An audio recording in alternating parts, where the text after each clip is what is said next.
Om Shanti. Om Shanti.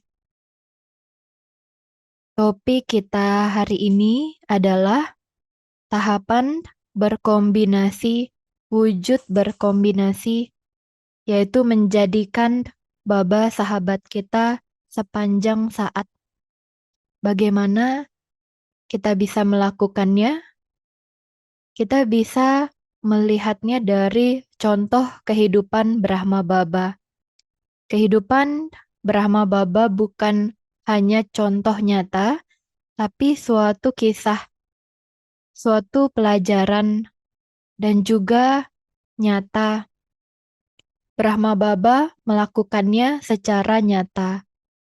Melakukan bagaimana menerapkan pelajaran-pelajaran Tuhan ke kehidupan sehari-hari kita.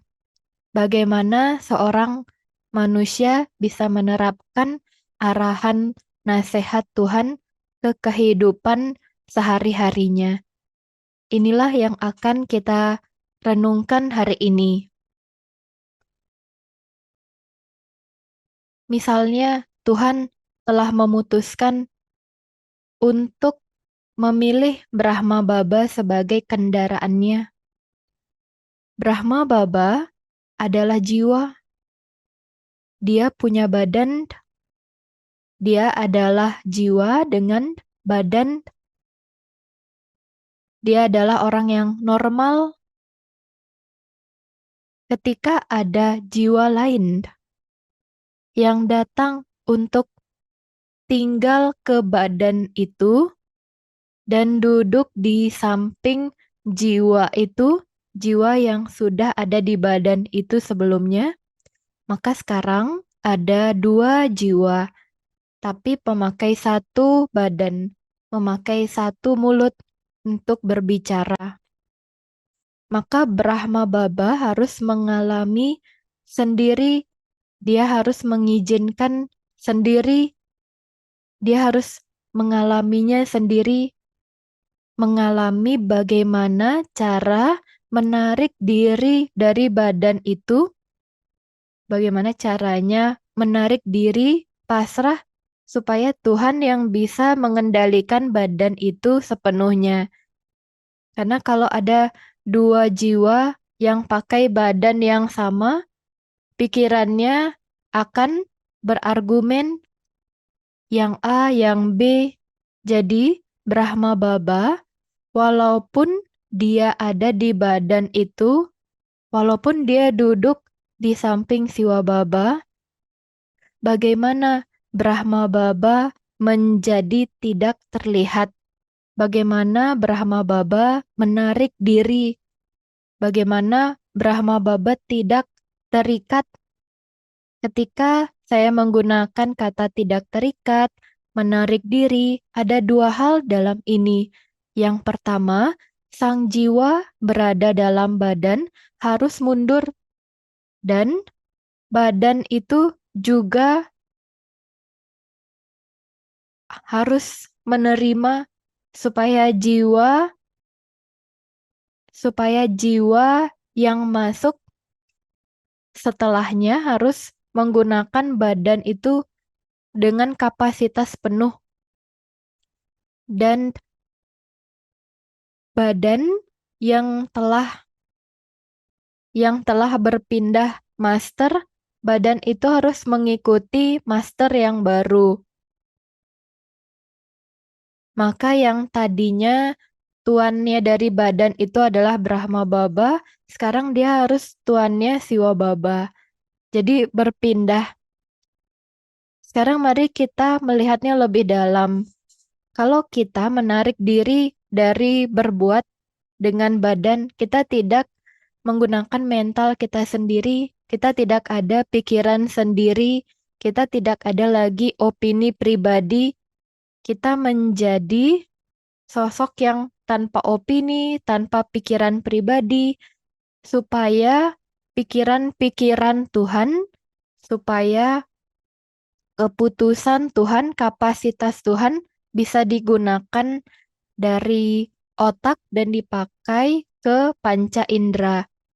Maka mental dari Brahma Baba menarik diri supaya mental Tuhan bisa menggunakan badan itu dengan kapasitas penuh tanpa hambatan. Itu nomor satu. Nomor satu tadi tentang mental.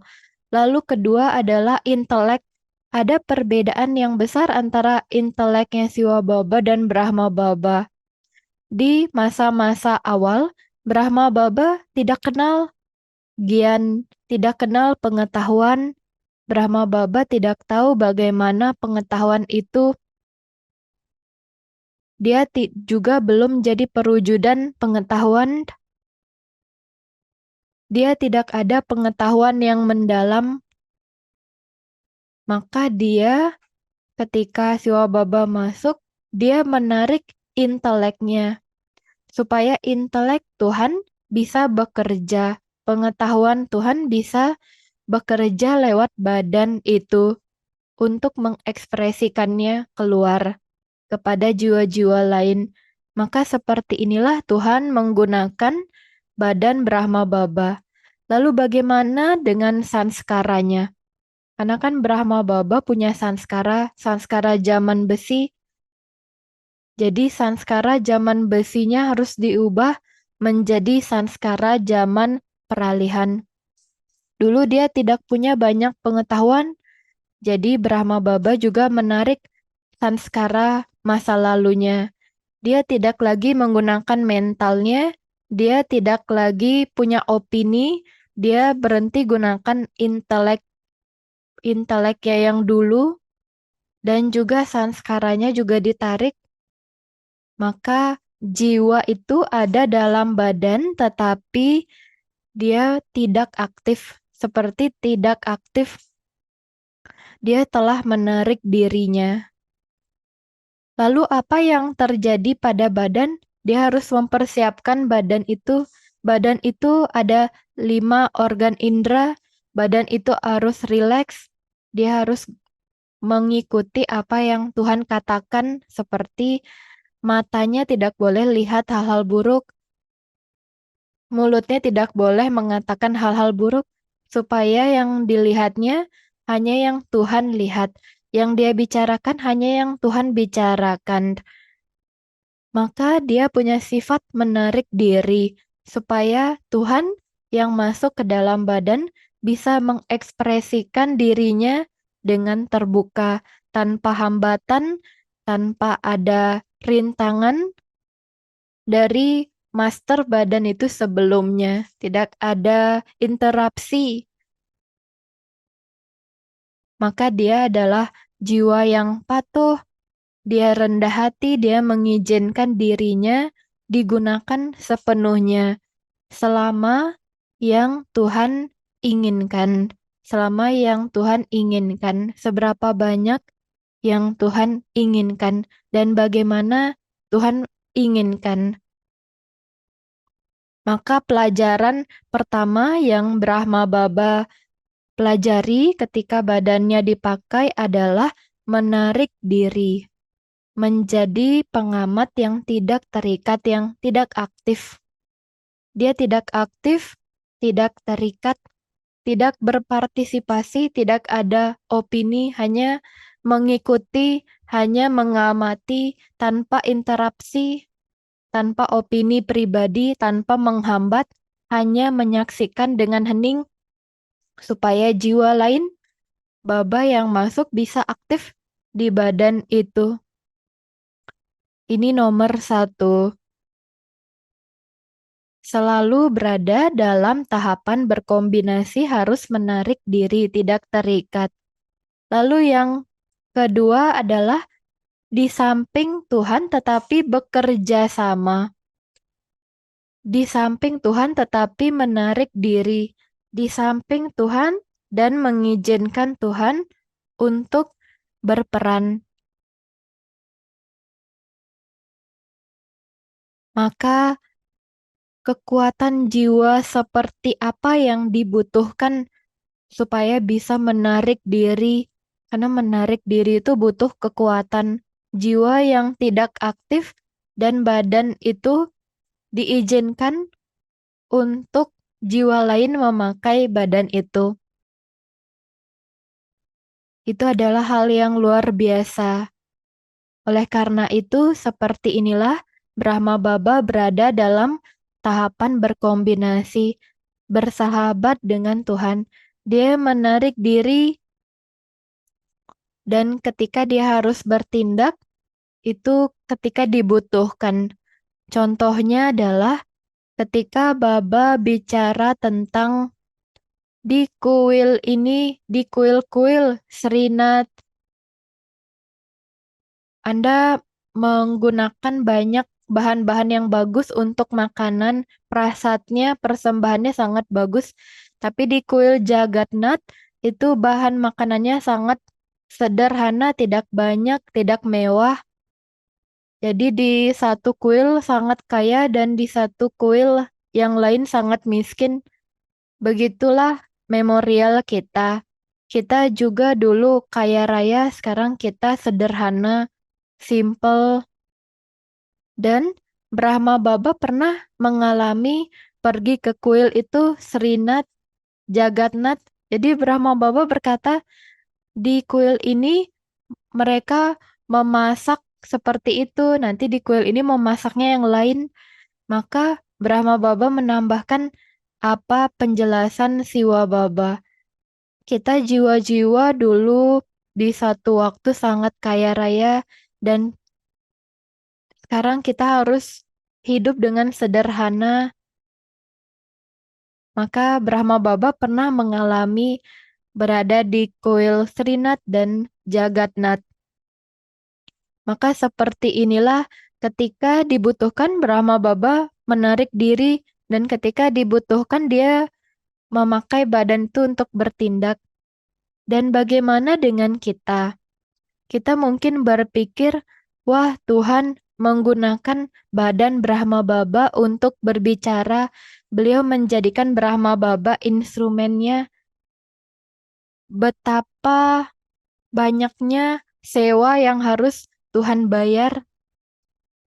Berapa banyak yang Brahma Baba dapatkan karena mengizinkan badannya disewakan untuk Tuhan, dipakai oleh Tuhan. Jawabannya adalah nol. Siwa Baba tidak pernah memberikan Brahma Baba kredit ekstra, nilai ekstra yang ditambah ke rekening karmanya. Jadi Brahma Baba ini dia tidak dapat bantuan lebih, tidak dapat nilai lebih, tidak dapat privilege, hak yang lebih dibandingkan yang lain. Mungkin yang lain berkata, Tuhan gunakan saya siap, tetapi nanti jadikan saya mudah. Mungkin ada yang berpikir seperti itu, tapi Tuhan tidak pernah menambahkan nilai lebih untuk Brahma Baba, untuk rekening karma Brahma Baba. Apapun rekening karma Brahma Baba yang dia sudah kumpulkan dari upayanya, yang dia kumpulkan dari perbuatannya,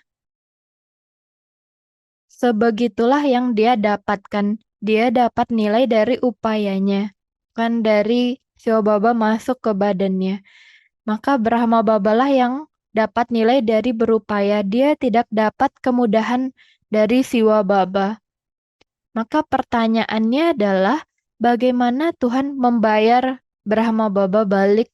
Karena Tuhan kan memberikan, Tuhan kan meminjam badannya. Badan siapa yang beliau masuki? Badan Brahma Baba. Jadi Brahma Baba dijanjikan satu hal.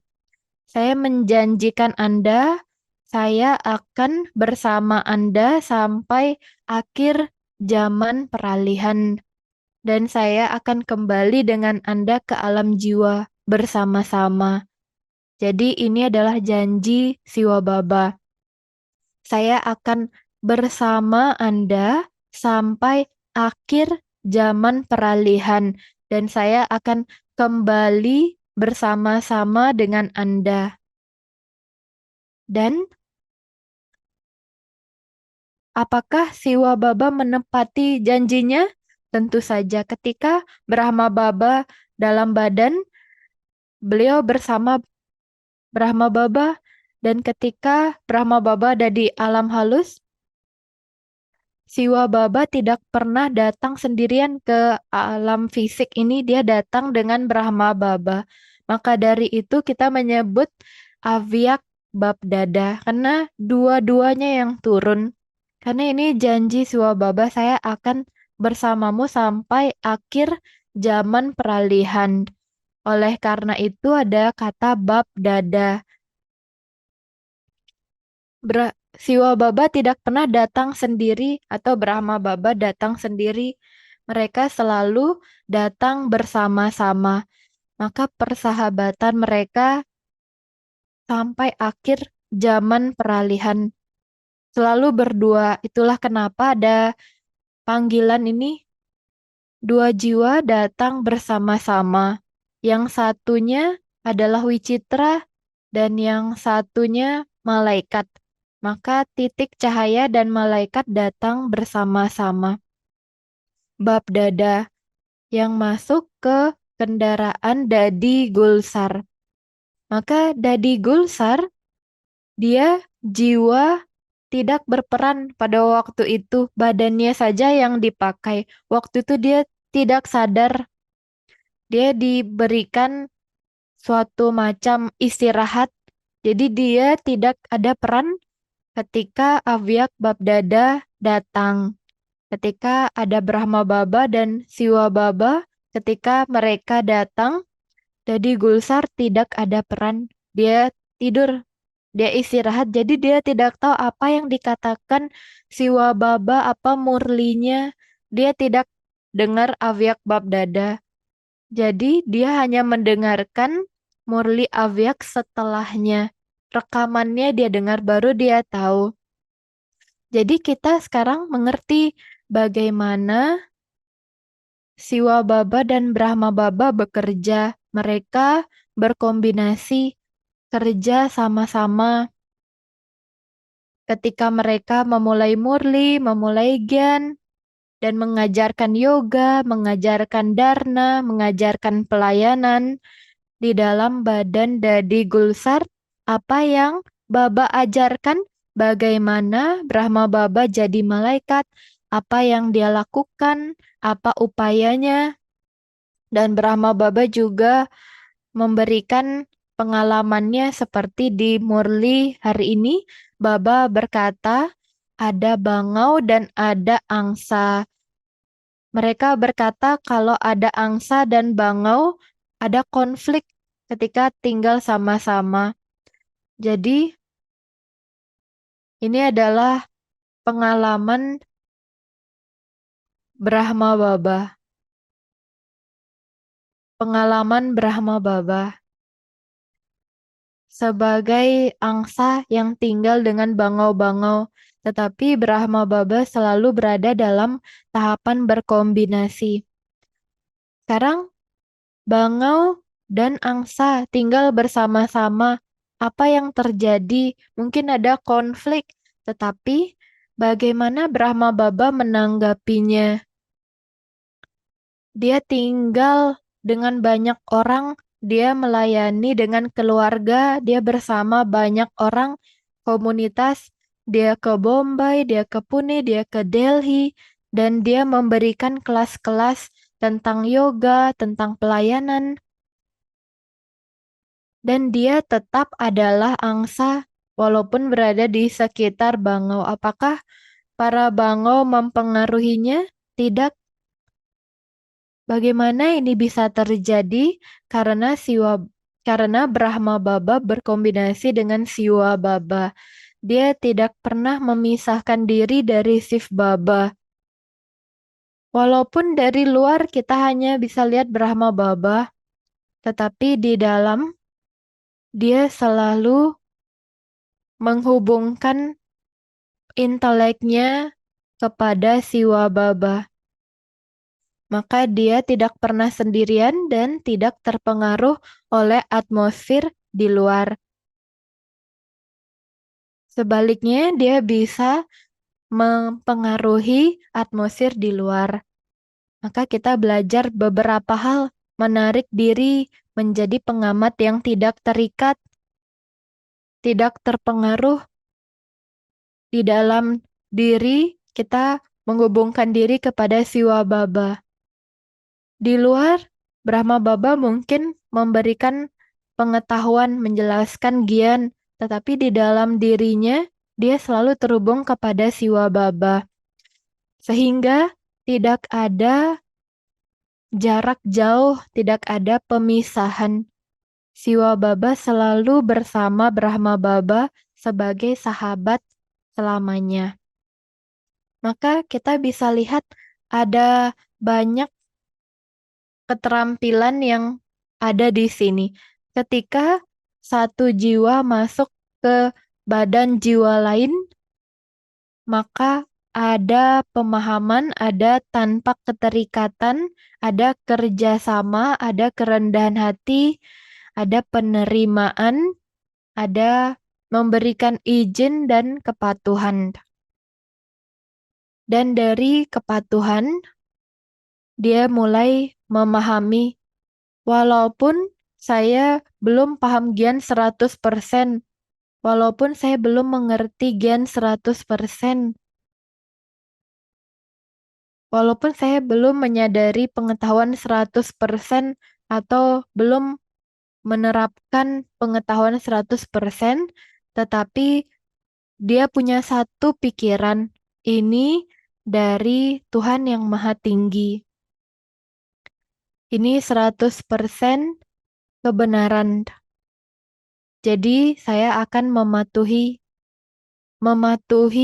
tanpa memahami terlebih dahulu. Mengikuti tanpa, tapi dia punya satu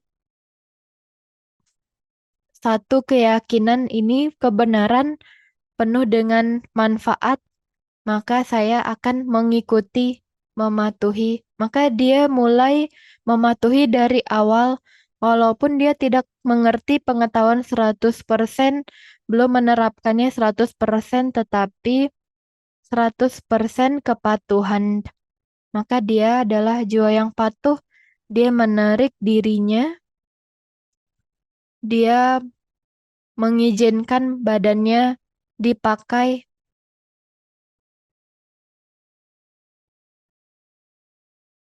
Dan dari contoh mobil, kita bisa lihat dari mobil. Kalau mobil itu ada satu pengemudi, pengemudi itu bisa bebas karena itu adalah mobilnya. Dia mau kemana saja, tidak ada yang melarangnya. Seberapa lama dia pakai mobil itu, kecepatannya bagaimana. Segalanya tergantung pada pengemudi itu karena hanya ada satu pengemudi, satu mobil. Tapi kalau ada dua pengemudi, apa yang terjadi? Ada dua pengemudi, satu mobil. Maka keduanya mulai berinteraksi ke kiri atau ke kanan, kurangi kurangi kecepatannya, naikkan kecepatannya. Maka dua pengemudi itu menjadi bingung, saling kesal satu sama lain, dan dia tidak bebas. Maka dia tidak bisa mengungkapkan dirinya dengan bebas. Kalau ada dua pengemudi di satu mobil, harus ada satu yang menarik diri, tidak komen, tidak beropini, supaya pengemudi itu bisa mengemudi dengan percaya diri, bebas, tidak khawatir, tidak ada kebingungan, dan tidak ada interupsi, tidak ada larangan, ada kebebasan. Jadi betapa hebatnya Brahma Baba. Brahma Baba benar-benar hebat, menyerahkan tanpa dia dulu tahu banyak pengetahuan, punya kerendahan hati, punya respek, dan juga dengan keyakinan bahwa kebenaran pastinya akhirnya menang. ada kemenangan dalam kebenaran. Maka seperti inilah jiwa yang dewasa. Kita bicara tentang kedewasaan jiwa. Bagaimana dia berperan, lalu dia tidak berperan, kapan dia harus bantu, kapan dia tidak ikut campur, kapan dia harus bicara, kapan dia harus hening. Maka ada pengamatan, ada menyimak, ada kerjasama, ada cinta kasih, ada banyak hal. Dan hal yang terpenting adalah ada konsentrasi.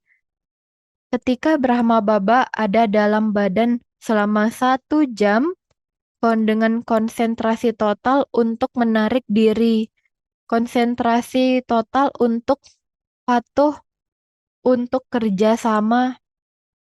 Jadi banyak konsentrasi. Maka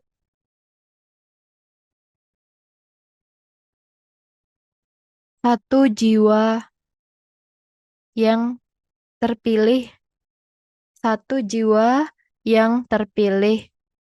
Jika Tuhan misalnya masuk ke badan kita atau badan Anda, mungkin Tuhan tidak bisa mengekspresikan dirinya dengan penuh. Maka jiwa itulah Brahma Baba yang mampu menarik diri, disebut dikenang Adi Dewa, yang menjadi Arjuna, menjadi yang pertama kali berubah, yang pertama kali patuh. Seperti itulah Brahma Baba. Maka Brahma Baba bisa berkombinasi, selalu terhubung kepada Tuhan. Maka kedua-duanya bekerja sama. Mereka selalu bekerja sama, maka kita menyebutnya bab dada. Bisakah Anda bayangkan apa yang terjadi ketika dua jiwa, satu Brahma Baba yang punya mental, intelek, sanskara sendiri, dan Siwa Baba juga yang ada mental, intelek, sanskara, keduanya kerjasama tapi tidak ada konflik. Mereka menciptakan murli yang bagus, pelajaran yang bagus, yang kita sebut murli. Murli itu seruling, lagu. Bisakah Anda bayangkan dua jiwa bisa kerja sama seperti itu, yang memulai awal yang baru, memulai pendirian supaya neraka bisa diubah menjadi surga. Maka mereka menciptakan kisah yang jadi memorial, dan kita sebutnya kisah keabadian, kisah yang tidak pernah berhenti, yang tidak ada akhir, yang mengubah zaman besi menjadi zaman emas, yang mengubah Tamo Pradan menjadi Sato Pradan. Maka ini adalah kisah cinta kasih yang abadi. Ini adalah kisah tentang Brahma Baba dan sahabat beliau Siwa Baba. Jadi itu adalah kisah yang sangat indah. Tidak bisa dibayangkan tapi itu nyata. Kita mungkin belum lihat sepenuhnya, tapi kita paham.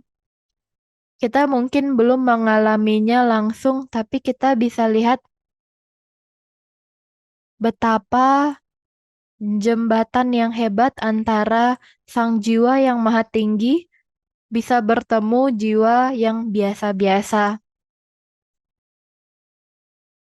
yang menciptakan cerita cinta kasih yang abadi,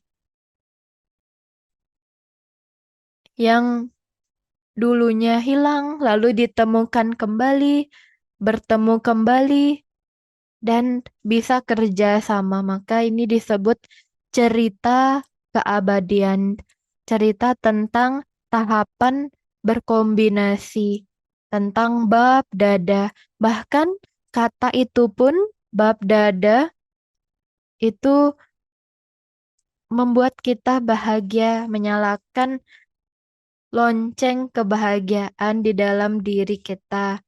Ketika manusia bisa setara dengan Tuhan. Bisakah Anda bayangkan jiwa bisa setara dengan Tuhan dan kerjasama dengan seimbang, pulang bersama-sama, berperan sama-sama, kerja sama-sama, supaya bisa mengubah dunia yang gelap menjadi dunia yang terang, yang bisa membangkitkan jiwa-jiwa yang sudah jatuh, yang bisa mengubah daratan kuburan menjadi daratan malaikat. Bisakah kita menyetop kisah ini? Tentu tidak. Maka yang dari seperti mayat-mayat bisa hidup kembali, dunia yang gelap bisa menjadi terang kembali, surga bisa diciptakan dari neraka yang gelap. Maka itu adalah kisah keabadian, kisah cinta kasih yang abadi. Untuk menjadi instrumen yang digunakan oleh Tuhan, tentu ada beberapa hal yang Brahma Baba pelajari dengan jelas jauh sebelum dia bertemu Tuhan. Satu adalah jangan pernah gunakan kata saya. Saya tahu, saya senior, atau saya berpengalaman. Tuhan yang memilih saya terpilih, saya pemimpin, saya ketua. Jadi tidak ada kesadaran saya milik saya. Apa yang dia katakan Tuhan, Tuhan lihat, Tuhan ikuti, Tuhan ingat, Tuhan, Tuhanlah yang mengajarkan saya. Saya juga belajar dari Tuhan. Anda tidak ambil apapun dari saya juga kosong, saya ambil dari Tuhan. Kalau Anda mau ambil, ambil dari Tuhan. Maka Brahma Baba mengajarkan kita untuk ambil dari Siwa Baba. Beliau jadi jembatan perantara untuk menghubungkan jiwa dengan sang jiwa yang maha tinggi. Menghubungkan yang duniawi ke yang tanpa wujud jasmani. Dia adalah jembatan atau perantara yang menyambungkan dua jiwa. Dan dia menjadi jembatan yang menjembatani ribuan jiwa ke sang jiwa yang maha tinggi. Untuk itu tidak boleh ada kesadaran saya, milik saya. Tidak boleh ada kesadaran itu. Maka Brahma Baba sudah mempersiapkan ini. Untuk itu dibutuhkan kedewasaan. Hanya jiwa yang dewasa yang bisa memahami akibat dari perbuatannya. Kita para BK mungkin melakukan banyak kesalahan. Kita melanggar sistem, kita mau buat sistem sendiri, kita mau kekuasaan, mau nama, mau dipuji. Tapi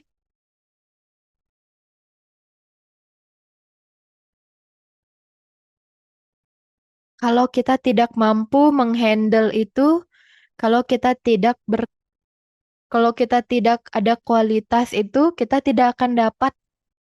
Kalau kita tidak layak, kita tidak akan dapat.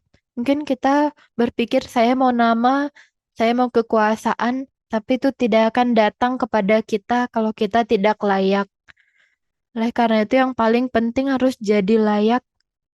Untuk jadi layak, kita harus punya pengetahuan yang penuh. Jangan ada kesadaran saya dan milik saya.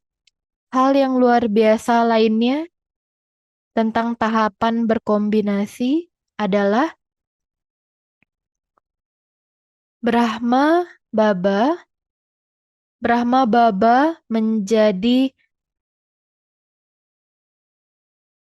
milik Siwa Baba bukan dengan berperang, bukan dengan melawan. Banyak orang yang berperang untuk itu, tetapi Brahma Baba tidak pernah bertengkar karena kita BK sebenarnya tidak boleh bertengkar. Kalau kita diberikan sesuatu bagus, kalau ada yang kerjasama bagus, kalau ada yang tidak kerjasama bagus. Jadi jangan bertengkar.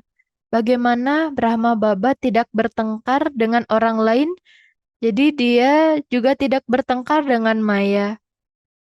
Dia tidak berkata Maya harus pergi. Jadi Brahma Baba berkata, Maya datang.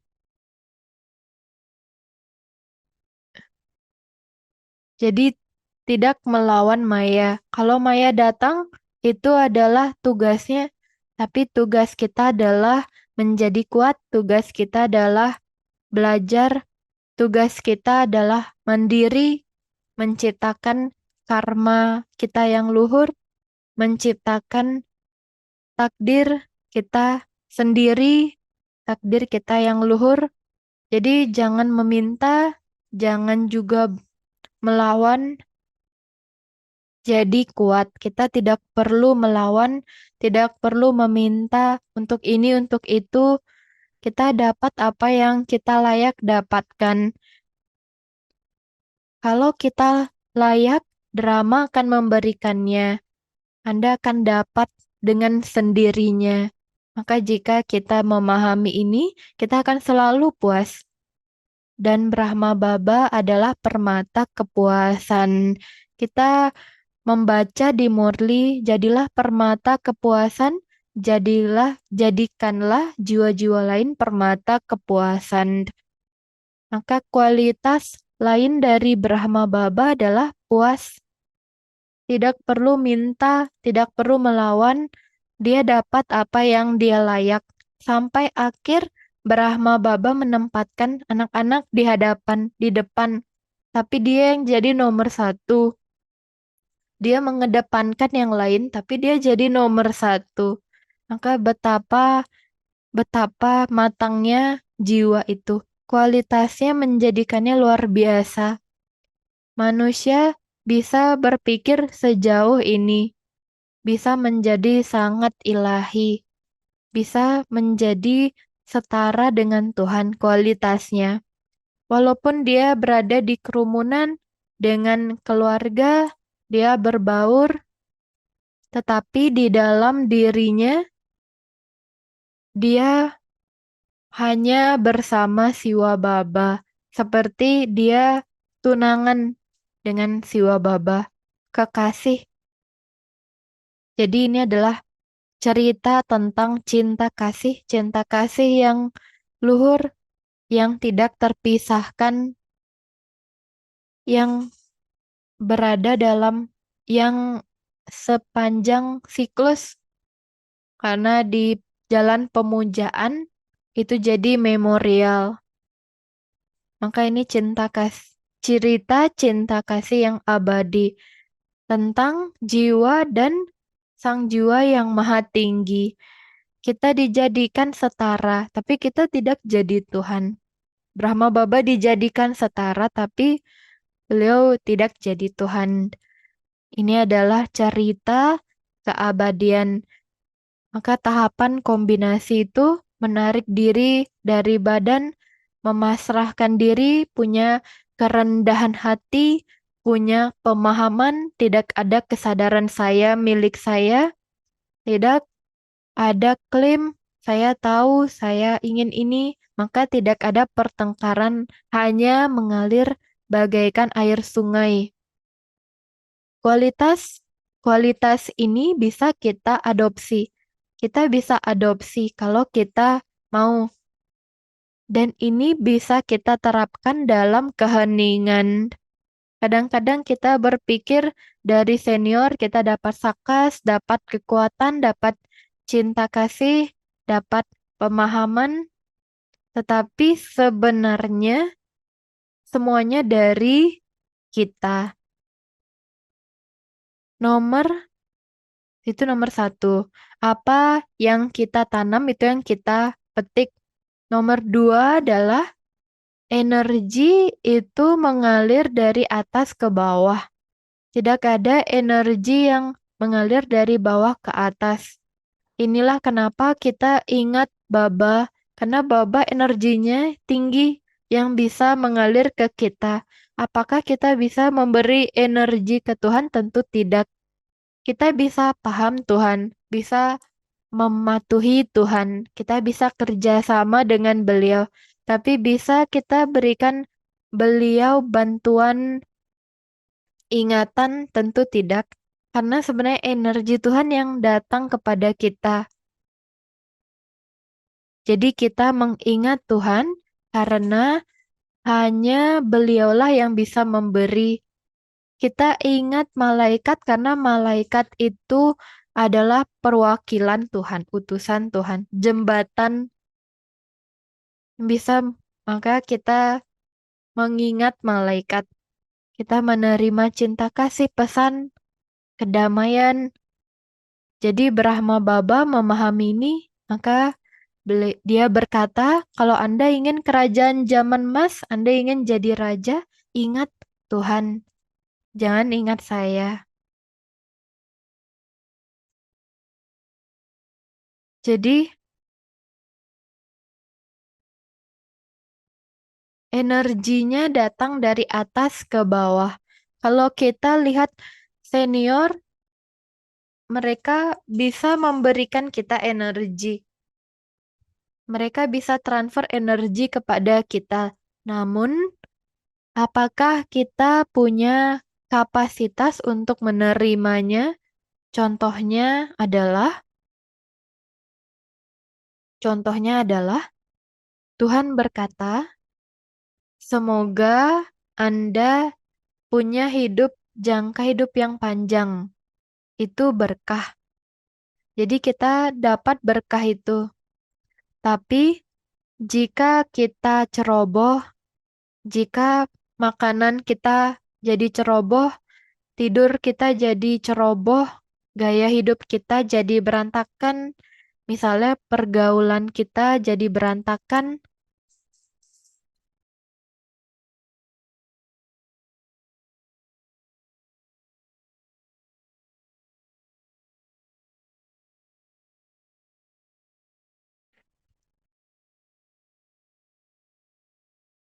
kita dapat berkah harus dengan kelayakan. Kadang-kadang kita berkata, kita memohon berkahi saya. Semuanya tergantung pada kesiapan dan kelayakan kita. Tuhan memberkahi kita setiap hari, kita dapat berkah. Tapi kadang-kadang berkah itu pergi begitu saja. Kita tidak jadi itu, maka berkah. Dan Brahma Baba ambil berkah itu menjadi perwujudan berkah itu. Supaya dia bisa menyampaikannya kepada kita. Maka Brahma Baba disebut Adi Dewa. Bisakah Anda bayangkan betapa hebatnya kisah itu? Itu adalah sihir. Orang-orang berkata itu sihir. Ini benar, ini sihir yang luar biasa.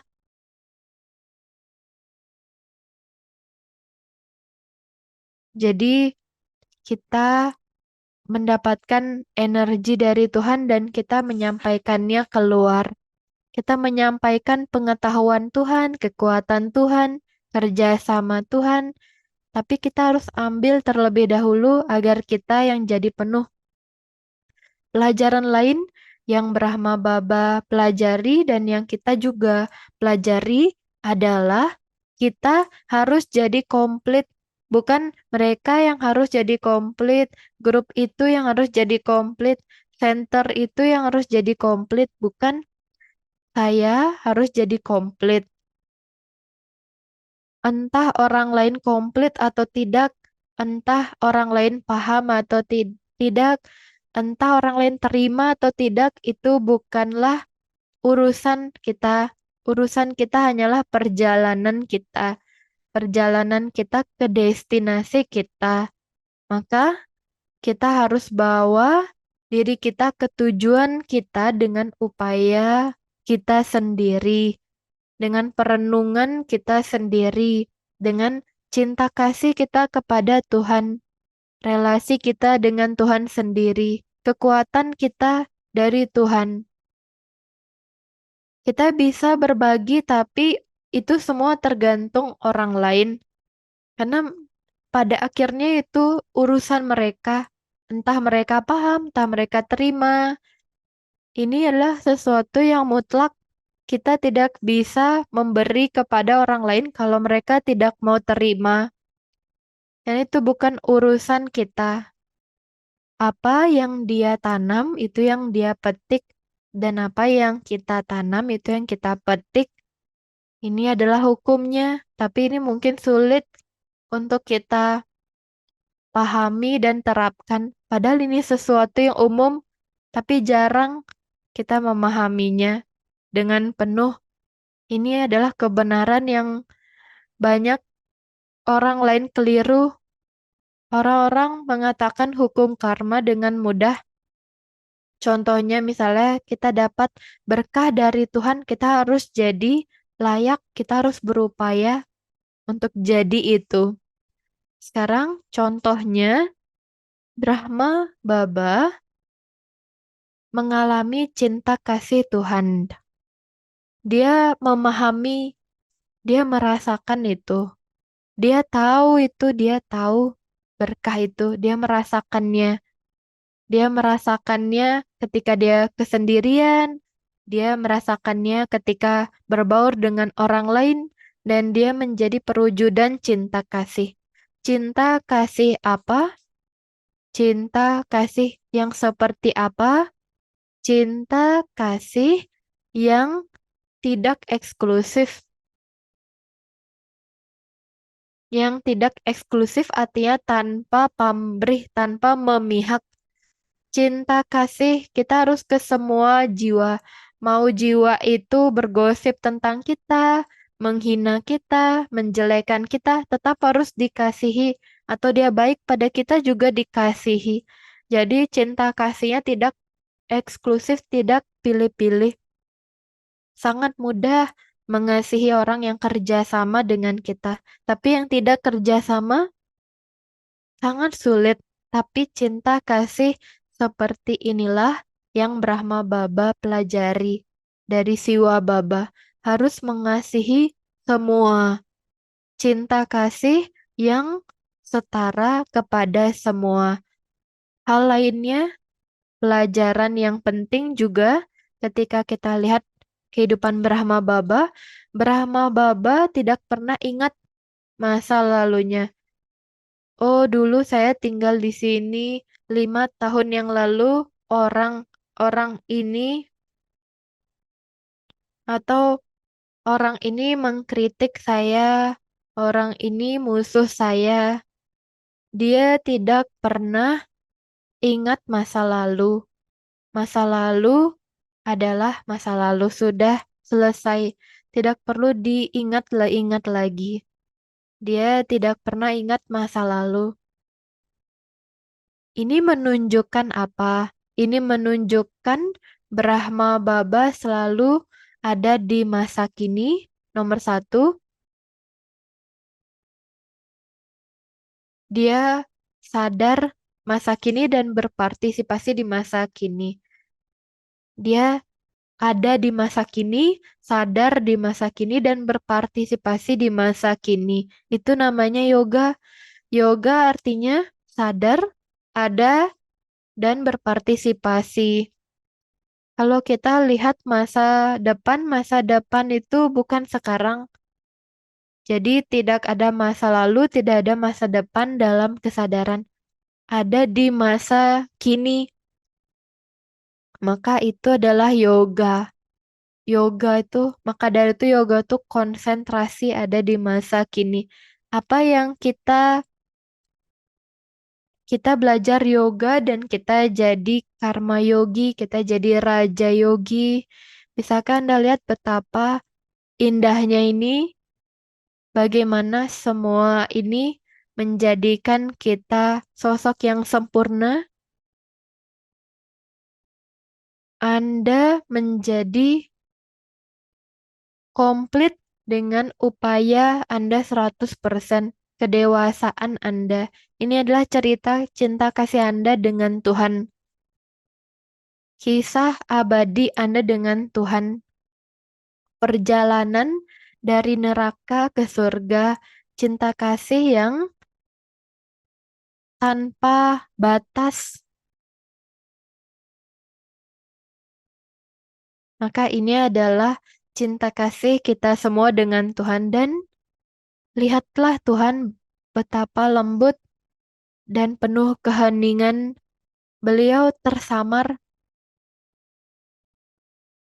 Beliau tidak agresif, tetapi beliau yang dipuji-puji. Semua manusia mengingat beliau di suatu waktu. Dan beliau menaklukkan hati semua jiwa dengan cinta kasih spiritual yang seperti itu. Dan punya kesabaran yang besar, kedamaian, cinta kasih yang tak terbatas, dan cinta kasih yang setara untuk semua sepanjang waktu, kebenaran yang mutlak. Tuhan adalah pembebas, penyelamat yang menghancurkan kesengsaraan dan memberikan kebahagiaan. Duk harta, suk data, yang menghancurkan penderitaan, yang memberkahi kebahagiaan. Beliau adalah Bagya Widata, pemberkah keberuntungan, yang menjadikan neraka ke surga, yang mengangkat orang-orang, membawa jiwa-jiwa yang tadinya terkubur, sekarang jadi malaikat yang terbang, yang jiwa-jiwa yang tadinya terkubur bisa terbang. Kita semua bagaikan burung-burung yang terbang. Kita nanti akan kembali ke alam jiwa dan kembali ke dunia fisik sebagai Dewi Dewata. Maka Tuhan memberikan harapan ke dunia. Siapa kita? Kita anak-anak beliau. Siapa kita? Kita yang dipilih. Siapa kita? Kita adalah jiwa-jiwa istimewa. Anda adalah itu. Anda pasti adalah itu. Terima kasih, brother dan sister, sudah mendengarkan. Banyak-banyak restu baik dan Om Shanti.